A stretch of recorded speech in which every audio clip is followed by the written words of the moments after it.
La micro-nécro, toutes les infos des morts qu'il te faut.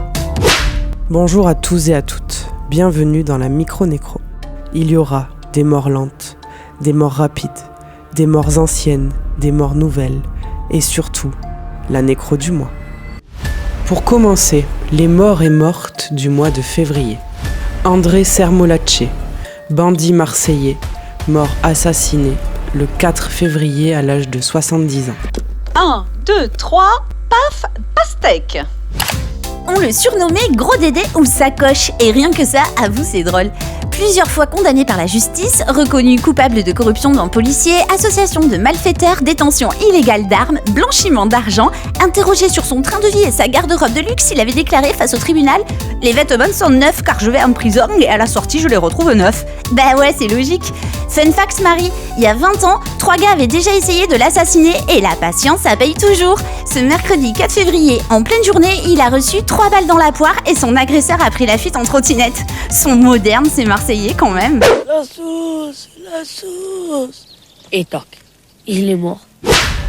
Paul Sulitzer, escroc et écrivain français, mort le 6 février à l'âge de 78 ans.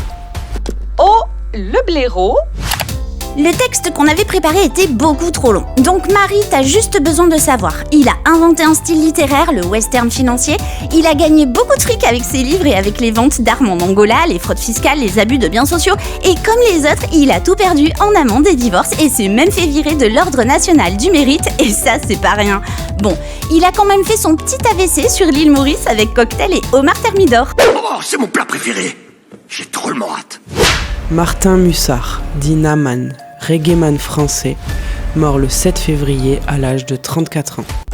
La vie est un cadeau.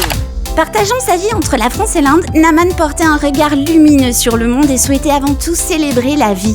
De cette vision, il a fait sienne la devise « La vie est un cadeau » dont il ponctuait régulièrement ses messages et qui a inspiré une œuvre solaire.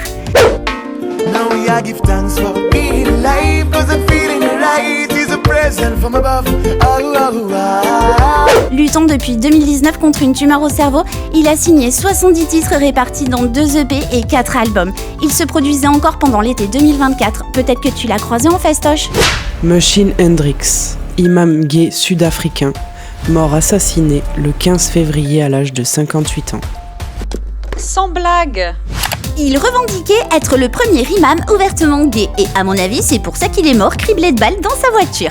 Il avait fait son coming out en 96 et dirigeait une mosquée à Windberg en Afrique du Sud. Lieu de culte ouvert aux LGBTQIA+, ici, les musulmans homosexuels et les femmes marginalisées peuvent pratiquer l'islam parce qu'en fait c'est pas incompatible.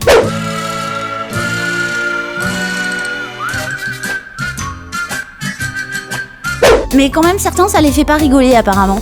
Ils sont pas réputés pour leur humour, les extrémistes, de toute façon. Je vais te dire, Marie, les gens prévisibles, c'est chiant. Kim Sae-ron, actrice sud-coréenne, morte le 16 février à l'âge de 24 ans. On dirait pas, mais elle a taffé tôt. Les nombreux fans de K-drama sont en PLS et on les comprend pas parce que c'est pas notre truc. Déjà, à 1 an, elle était mannequin, mais fatiguée de traîner ses couches sur les plateaux, elle décide, enfin elle c'est pas sûr, d'être actrice. À 9 ans, elle tourne dans un film projeté à Cannes. Toi, au même âge, tu cherchais des trucs dans ton pif. Mais le ciné, c'est surfait. Elle s'oriente alors vers les séries.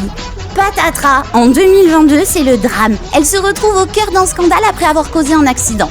Résultat, état d'ivresse et destruction de biens publics. Et l'incivilité chez les Coréens, ça craint. Donc, excuse publique, déshonneur sur elle et sa famille sur 23 générations, enfin, tu vois le topo.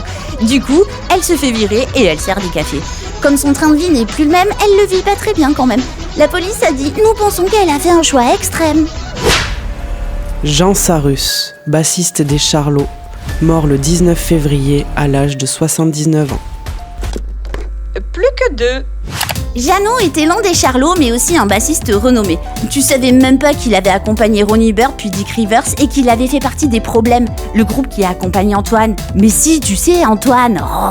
Ma mère m'a dit Antoine, fais-toi couper les cheveux. Je lui ai dit ma mère, t'en vas-t'en si tu veux. avant de participer au fameux Charlot, groupe créé en 66 qui reprenait des chansons paillardes. D'ailleurs, il a tourné dans tous les films des Charlots, dont Les Bidas sans folie, sorti en 71 et qui a attiré 7 millions de spectateurs. Les Charlots ont compté jusqu'à 6 membres et ils sont presque tous morts maintenant. Roberta Flack, chanteuse américaine, morte le 24 février à l'âge de 88 ans.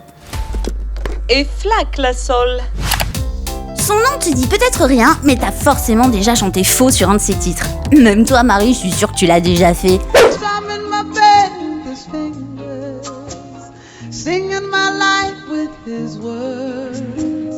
Née en Caroline du Nord, pianiste virtuose, elle a une grande influence sur la soul qu'elle a mêlée au jazz et au folk. Elle fut aussi l'une des voix du mouvement des droits civiques américains et a gagné plusieurs Grammy Awards. Alors oui, c'est pas Nina ni Aretha, mais quand même. Eugene dit Gene Hackman, acteur américain, mort le 27 février à l'âge de 95 ans. Le colonel Moutarde avec le chandelier dans le salon. Il commence le cinéma sur le tard, 34 piges, mais gagne quand même 2 Oscars. Nous, on l'a kiffé dans la famille Tenenbaum. Il est mort, on sait pas de quoi, mais par contre on sait avec qui.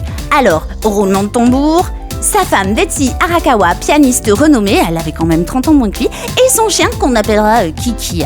La police conclut que ce n'est pas criminel, mais nous, en plus de tout, on est un peu détective et on trouve ça un tantinet bizarre. Moi j'ai dit bizarre, comme c'est étrange. À l'Antiquité, en 42 avant Jésus-Christ. Porcie, femme de la Rome antique et fille de Caton d'Utique, se suicide en avalant volontairement des charbons ardents lorsqu'elle apprend la mort de son mari Brutus. Dur. Il n'y a que ceux qui sont dans le charbon qui vivent bien. Les autres, c'est que des miséreux. Cependant, les historiens modernes ne croient pas à cette version et pensent que Porcie a fait brûler du charbon dans une pièce sans aération et succombé au monoxyde de carbone. Au Moyen-Âge, en l'an de grâce 1478. Condamné à mort, Georges, duc de Clarence, choisit d'être exécuté par noyade dans une barrique de vin de Malvoisie. Vous allez pas partir comme ça sans boire un petit coup. Non, on n'a pas le temps là. Mais volontiers, avec plaisir. Les temps modernes, en 1599. Nanda Baline, roi birman, meurt de rire en apprenant d'un marchand italien que Venise était une république et n'avait pas de roi. Avez-vous oublié ce qui s'est passé la dernière fois? Si vous n'arrêtez pas de rire, vous allez en mourir comme vos stupides cousines les hyènes. C'était la Micro-Nécro, la chronique qui te tient informé des décédés et te permet de briller en société. Game over.